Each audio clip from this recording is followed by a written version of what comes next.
Imagine heaven.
There was a young woman who had been diagnosed with a terminal illness and had been given 3 months to live.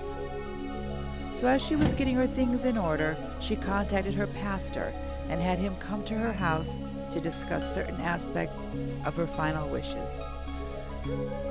She told him which songs she wanted sung at the service, what scripture she would like read, and what outfit she wanted to be buried in.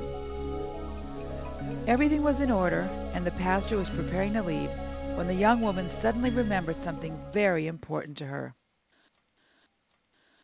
"There's one more thing," she said excitedly. "What's that?" came the pastor's reply. "This is very important," the young woman continued. "I want to be buried with a fork in my right hand." The pastor stood looking at the young woman, not knowing quite what to say. "That surprises you, doesn't it?" the young woman asked. "Well, to be honest, I'm puzzled by the request," said the pastor.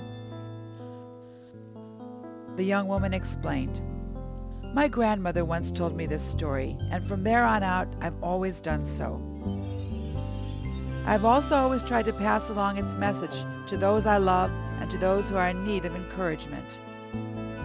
In all my years of attending church socials and potluck dinners, I always remember that when the dishes of the main course are being cleared, someone would inevitably lean over and say, 'Keep your fork.' It was my favorite part because I knew that something better was coming, like velvety chocolate cake or deep dish apple pie, something wonderful and with substance. So I just want people to see me there in that casket with the fork in my hand, and I want them to wonder, 'What's with the fork?'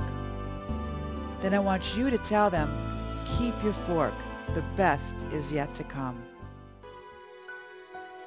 The pastor's eyes welled up with tears of joy as he hugged the young woman goodbye. He knew this would be one of the last times he would see her before her death. But he also knew that the young woman had a better grasp of heaven than he did. She had a better grasp of what heaven would be like than many people twice her age, with twice as much experience and knowledge. She knew that something better was coming. At the funeral, people were walking by the young woman's casket, and they saw the pretty dress she was wearing and the fork placed in her right hand. Over and over, the pastor heard the question, "What's with the fork?" And over he smiled. During his message, the pastor told the people of the conversation he had with the young woman shortly before she died. He also told them about the fork and about what it symbolized to her. The pastor told the people how he could not stop thinking about the fork, and told them that they probably would not be able to stop thinking about it either. He was right. So the next time you reach down for your fork, Let it remind you ever so gently that the best is yet to come.